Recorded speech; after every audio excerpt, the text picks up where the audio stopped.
আসসালামু আলাইকুম। কেমন আছেন সবাই? আশা করি আল্লাহর রহমতে সবাই ভালো আছেন। আমিও আলহামদুলিল্লাহ আল্লাহর রহমতে অনেক ভালো আছি। আজকে আপনাদের মনে রাখবো আপনাদেরকে দেখাবে সিমের ডাল রান্না।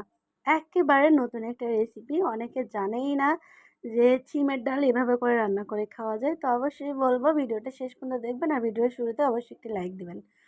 তো সবাইকে অনেক অনেক ধন্যবাদ। আর চলুন দেখা যাক কিভাবে রান্না করি এবং আগে আমরা বিচিটা কিভাবে পরিষ্কার করি সেটাও কিন্তু একটা বড় ব্যাপার। তো সেটাও দেখাবো। চলুন দেখা যাক। তো ছিমের এই বিচিগুলা ছাড়িয়ে এগুলো হচ্ছে একটু যে পাকা পাকা ছিম আছে তার বিচি।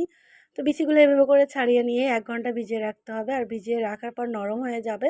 নরম হয়ে যাওয়ার পরে ঠিক এভাবে করে নখ দিয়ে একটু এরকম করলেই কিন্তু ছাড়িয়ে যাবে। একেবারে নরম হয়ে যাবে, একদম ঝামেলা নেই। কোনো রকম ঝামেলা লাগবে না। আর এটা কিন্তু খেতে দুর্দান্ত স্বাদ, মানে কি বলবো, অনেক মজার। আপনারা জীবনে একবার হলেও ট্রাই করবেন, ইনশাআল্লাহ অনেক ভালো লাগবে। তো চলুন এখন চলে যাব রান্না করতে। তো চলে আসলাম রান্না করতে। এখানে আমি আজকে সরিষার তেল নিয়েছি। আর আমি একটা আলু কেটে দিয়েছি। তো আপনারা চাইলে আলুটা স্কিপ করতে পারেন, বাট আলু দিলেও ভালো লাগে। এর জন্য দিয়েছি আমি। তো আলুটা দেওয়ার পরে আমি কিন্তু এটা ভালোভাবে ধুয়ে পরিষ্কার করে নিয়েছি। আর তেলের ভিতরে দেওয়ার পরে একটু নেড়েচেড়ে নিলাম। এখন মশলাগুলো সব অ্যাড করে দেব। তো আমি যে আজকে মাছ দিয়ে রান্না করব, মাছগুলো হচ্ছে শোল মাছ। তো শোল মাছগুলো আমি একটু ভেজে নিচ্ছি। আর এদিকে আমি মশলাগুলো এখন অ্যাড করব। তো আমি ফার্স্টে দিয়ে দেব কাঁচা ঝাল বাটাটা। আপনারা যেরকম পরিমাণে মশলা খেতে চান সেরকমই দিবেন, কোনো ব্যাপার না। তো আমি এখানে ১.৫ চা চামচ পরিমাণে দিলাম ঝালটা। পেঁয়াজ দিলাম, রসুন বাটা দিলাম। তো আমি সামান্য একটু পানি দিয়েছি কষানোর জন্য। আর এখন দিয়ে দিচ্ছি আমি লবণ স্বাদ মতো। দিয়ে দিব আমি জিরার গুঁড়া। তো আমি হলুদটা একটু পরে দিব। হলুদটা আমি এখন দিয়ে দিলাম, কারণ হলুদটা আসলে একটু পরে দিতে হয় এর জন্য যাতে করে তলেতে একদম লেগে না যায়।